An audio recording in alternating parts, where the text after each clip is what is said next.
Hablaremos esta noche de algunas constelaciones.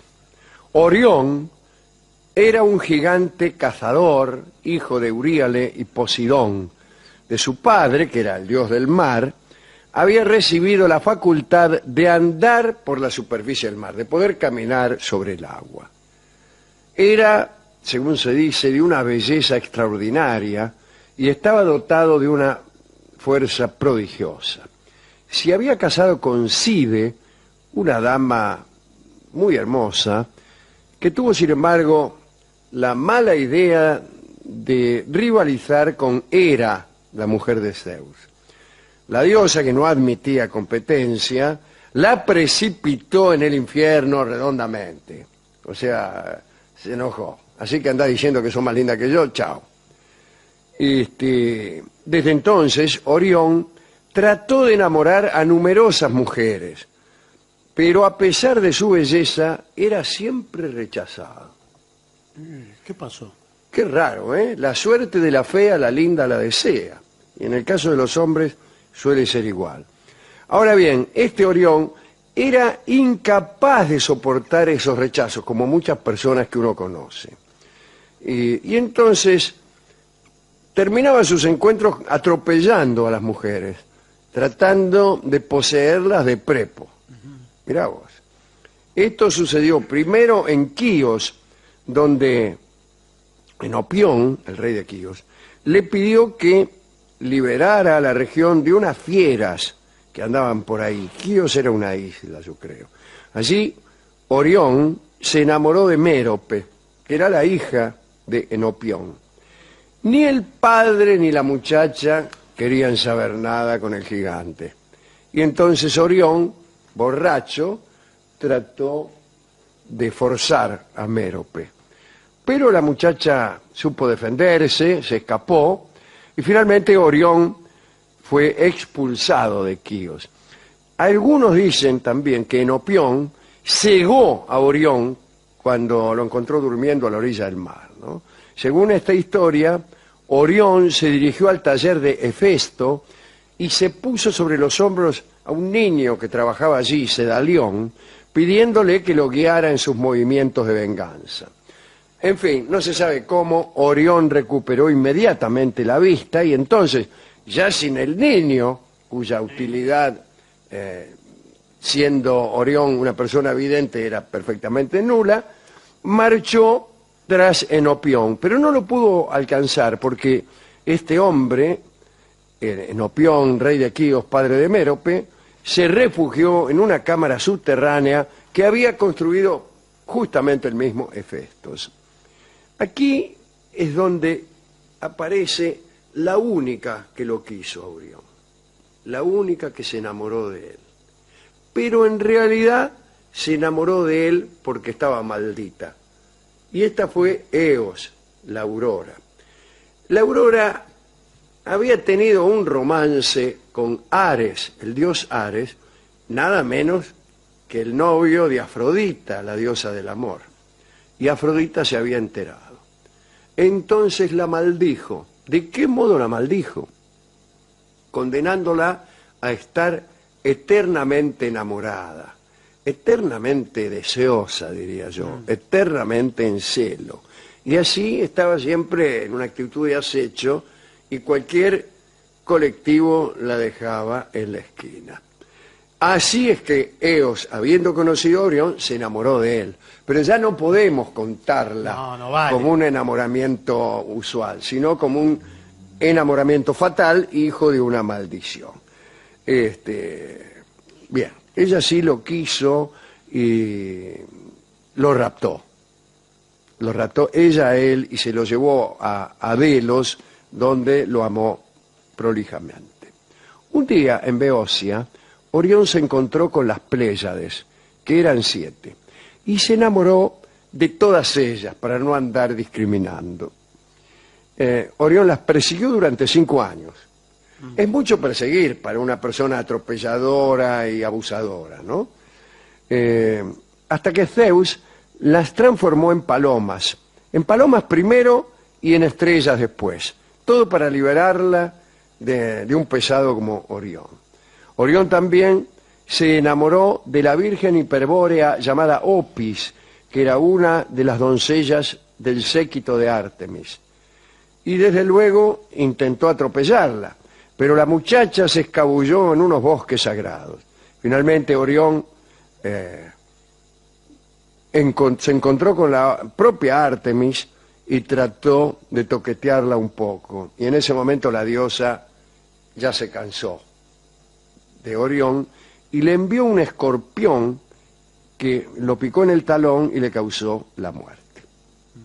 En pago de este servicio, a saber, haber picado a Orión en el talón, el animal fue convertido en constelación, como si fuera algo deseable. Sí, págueme de otra manera. Lo mismo le ocurrió a Orión, que por casualidad es la más linda de todas las constelaciones, ¿no? La constelación que también se llama, entre los gauchos, la cacerola o el puñal. Allí están las Tres Marías en Orión, ¿no? Bien. Por eso en los cielos, esta constelación, la de Orión, parece estar huyendo eternamente de la más pequeña del escorpión. Otra constelación surgió de la historia de Demifonte. Demifonte era el rey de la ciudad de Eleunte. Y cierta ocasión, para terminar con una epidemia, había recibido de un oráculo la orden de inmolar cada año a una muchacha elegida entre las familias nobles de la ciudad. Entonces, cada vez que llegaba fin de año, hacían un sorteo entre las minitas más lindas, pero también más nobles de la ciudad, y bueno. Y Demifonte era el que organizaba el sorteo. Entonces ponía en una caja los nombres de todas las chicas, pero él también tenía hijas muy lindas y no ponía los nombres de sus hijas en la caja. Bueno, un día uno de los nobles de la ciudad, llamado Mastucio, ¿qué hace Mastucio? Míralo. Se negó a permitir que se sortearan a sus hijas si el rey no hacía lo mismo con las suyas. Escúcheme. Sí. Y el rey, Demifonte, enojado, mató a una hija de Mastucio ya directamente sin sorteo. La mató directamente. Tiempo más tarde, para vengarse, Mastucio invitó al rey y a sus hijas a un sacrificio ritual. Las muchachas llegaron primero y, bueno, el tipo Mastucio las mató. Parece que mezcló después la sangre de las chicas con vino de una copa y cuando llegó Demifonte le ofreció una copa de vino. Enseguida Demifonte supo la clase de brebaje que había ingerido y ordenó entonces a sus soldados que mataran y arrojaran al mar a Mastucio. Bueno, toda una porquería, ¿no? Zeus se horrorizó ante aquellas muertes, se horrorizó probablemente ante la construcción dramática de esta historia que es horrible, ¿no? E hizo de la copa, para darle un final tan malo como el resto del desarrollo, de la copa de vino hizo una constelación. No me gustó esta. Croto era hijo de Pan y de Eufeme, que era la nodriza de las musas. Entonces era como un hermano de leche de las muchachas y habitaba con ellas en el Helicón. Un día, para mostrarles su admiración, Croto ¿Qué? inventó los aplausos. Los aplausos no se conocían hasta Croto, que para demostrar su admiración hizo sonar fuertemente sus palmas. Y desde entonces ese gesto fue aceptado universalmente como una muestra de admiración artística. Cuando murió Croto, agradecidas por aquel invento, las musas obtuvieron de Zeus el poder transformarlo en una constelación. Aunque los mitos no dicen cuál es esa constelación. No dicen cuál es su forma y no hay manera de saber cuál de las actuales constelaciones es la que corresponde a Croto. En los mitos griegos hay tantas historias de personas que se convirtieron en constelaciones, que cabe suponer que antes del auge de la civilización helénica, el cielo nocturno era un negro terciopelo que los dioses fueron llenando de estrellas poco a poco. En realidad, yo podría ahora agregar otro razonamiento, y es que en realidad la constelación, como el cinematógrafo, es hija de una percepción incorrecta. Las estrellas que nosotros vemos como puntos luminosos que surgen en un negro terciopelo y que forman dibujos que pueden interpretarse poéticamente, en realidad están ubicadas en planos muy diferentes, y si nosotros las observáramos desde otro ángulo, de otro planeta o desde otra galaxia, tendrían otra forma o no tendrían forma ninguna, o muchas de esas estrellas desaparecerían y los ángulos que formarían serían completamente otros. De manera que lo que nosotros vemos como un puñal no es ni por casualidad un puñal. No existe eso, no existe, es solamente una construcción que el hombre hace a partir de una visión totalmente parcial e incorrecta. La Vía Láctea, ese inconcebible conjunto de estrellas, en uno de cuyos suburbios está ubicado nuestro Sol, era para los griegos un chorro de leche de los pechos de Hera, que fue derramado cuando ella se negó a amamantar a Heracles.